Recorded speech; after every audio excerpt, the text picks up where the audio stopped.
Hi అండి.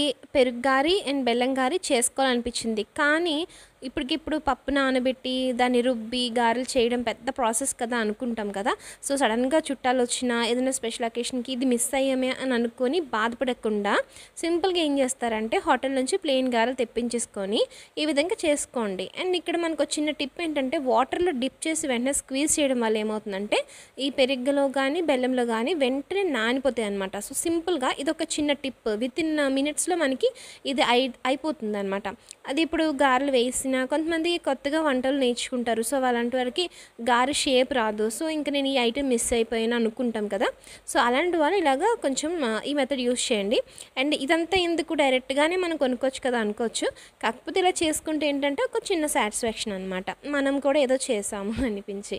So, video నచ్చితే please like, share, comment and subscribe. Thank you.